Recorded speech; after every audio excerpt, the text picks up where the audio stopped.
Hello guys, have you all? Welcome back to our channel. జనరల్గా మన daily లైఫ్లో మనం చాలా రకాల వర్డ్స్ అండ్ సెంటెన్సెస్ అనేవి యూజ్ చేస్తూ ఉంటాం కదా. సో అలాంటి వర్డ్స్ అండ్ సెంటెన్సెస్లో నుంచి నేను కొన్ని వర్డ్స్ తీసుకొని వాటికి సంబంధించిన కొన్ని ఎగ్జాంపుల్ సెంటెన్సెస్ అనేవి మీకు క్లియర్గా చెప్తాను. మీరు వీడియోని స్కిప్ చేయకుండా ఎండ్ వరకు చూడడానికి ప్రయత్నించండి. Okay, let's go to the topic. First one ఒకసారి చూడండి. జనరల్గా ఇలా అంటూ ఉంటారు కదా, నేను ఏమి చేయాలనుకుంటున్నానో అది నన్ను చేయనివ్వండి, లేదా నేను ఎక్కడికి వెళ్ళాలనుకుంటున్నానో అక్కడికి వెళ్ళనివ్వండి, ఇలా అంటూ ఉంటారు కదా. ఇలాంటి సెంటెన్సెస్ని మనం ఇంగ్లీష్లో ఎలా చెప్పాలో మరికొన్ని ఎగ్జాంపుల్ సెంటెన్సెస్ ద్వారా తెలుసుకుందాం. ఫస్ట్ సెంటెన్స్, ఆమె ఏమి చేయాలనుకుంటుందో అది చేయనివ్వండి. ఆమె ఏది చేయాలనుకుంటుందో అది చేయనివ్వండి అని చెప్పాలనుకున్నప్పుడు let her do whatever she wants to do. Let her do అంటే ఆమెను చేయనివ్వండి. Whatever she wants to do అంటే ఆమె ఏమి చేయాలనుకుంటుందో. నెక్స్ట్ వన్, అతను ఏమి తినాలనుకుంటున్నాడో అది తిననివ్వండి. అతను ఏమి తినాలనుకుంటున్నాడో అది తిననివ్వండి అని దాన్ని let him eat whatever he wants to eat. Let him eat అంటే అతన్ని తిననివ్వండి. Whatever he wants to eat అంటే అతను ఏమి తినాలనుకుంటున్నాడో అది అని. నెక్స్ట్ వన్, వాళ్ళు ఏమి ఆడాలనుకుంటున్నారో అది ఆడనివ్వండి.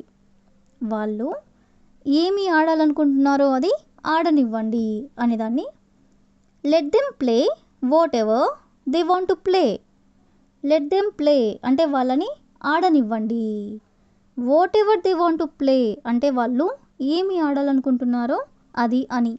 నెక్స్ట్ వన్, మేము ఏమి చూడాలనుకుంటున్నామో అది చూడనివ్వండి. అంటే మేము ఏదైతే చూడాలనుకుంటున్నామో అది చూడనివ్వండి అనే దాన్ని let us watch whatever we want to watch. Let us watch అంటే మమ్మల్ని చూడనివ్వండి. Whatever we want to watch అంటే మేము ఏమి చూడాలనుకుంటున్నామో అది అని. నెక్స్ట్ వన్, అతను ఏమి తీసుకోవాలనుకుంటున్నాడో అది తీసుకొనివ్వండి. అతను ఏమి తీసుకోవాలనుకుంటున్నాడో అది తీసుకొనివ్వండి అనేదాన్ని let him take whatever he wants to take.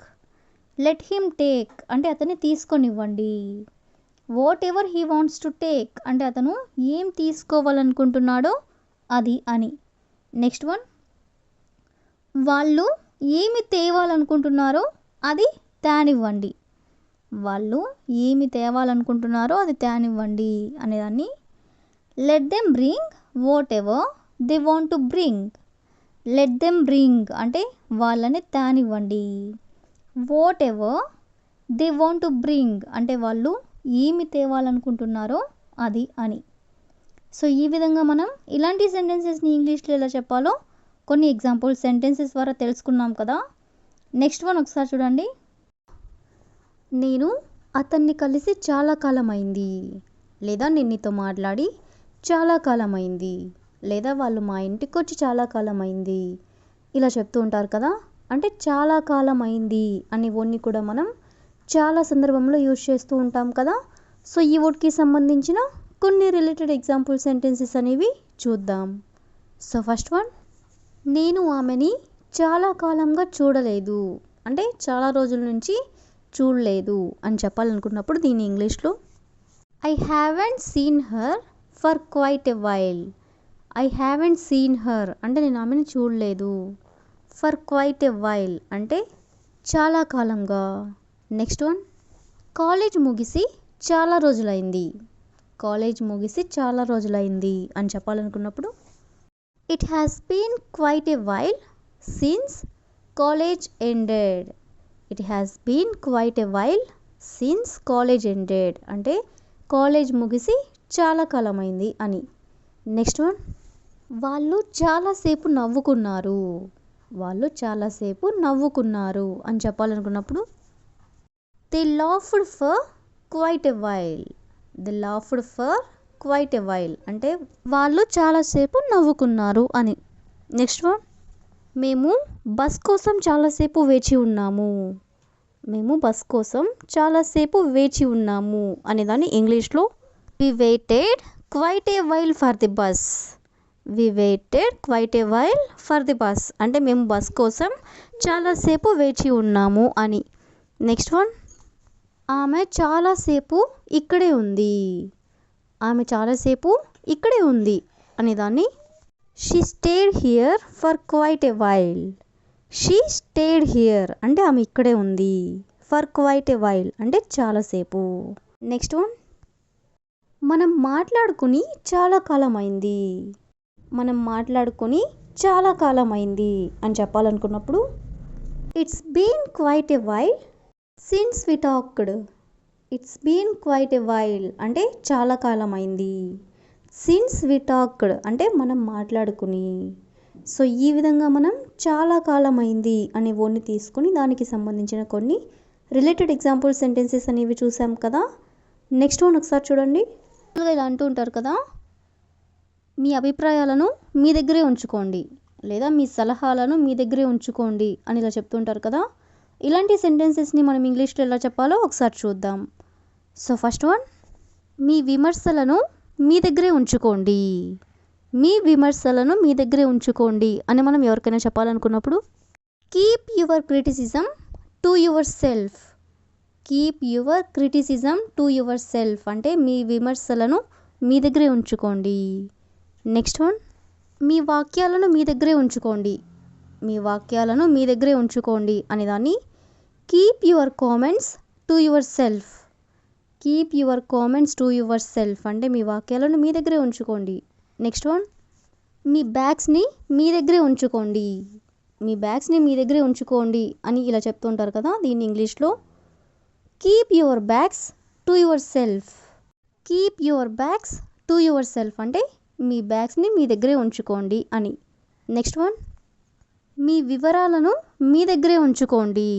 మీ వివరాలను అంటే మీ ఎక్స్ప్లెనేషన్స్ని మీ దగ్గరే ఉంచుకోండి అనేదాన్ని keep your explanations to yourself. Keep your explanations to yourself. Next one, మీ వైఖరిని మీ దగ్గరే ఉంచుకోండి అంటే మీ యాటిట్యూడ్ని మీ దగ్గరే ఉంచుకోండి అనేదాన్ని keep your attitude to yourself. Keep your attitude to yourself అంటే మీ వైఖరిని అంటే మీ యాటిట్యూడ్ని మీ దగ్గరే ఉంచుకోండి. నెక్స్ట్ వన్, మీ సలహాని మీ దగ్గరే ఉంచుకోండి అనేదాన్ని keep your advice to yourself. Keep your advice to yourself అంటే మీ సలహాని మీ దగ్గరే ఉంచుకోండి.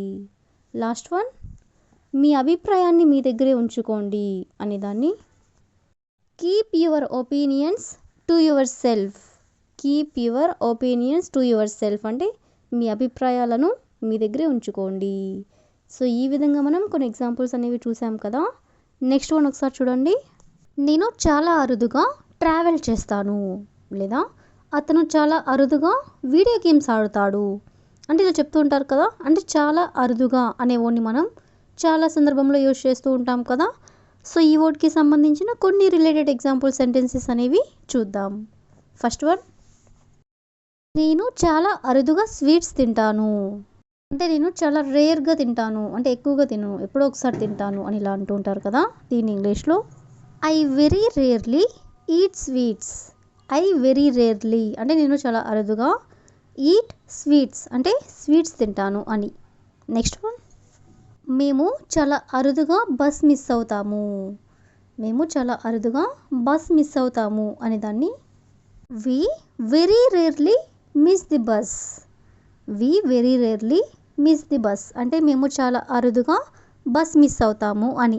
నెక్స్ట్ వన్, నేను చాలా అరుదుగా రాత్రిపూట బయటికి వెళ్తాను. నేను చాలా అరుదుగా రాత్రిపూట బయటికి వెళ్తాను అనేదాన్ని I very rarely go out at night.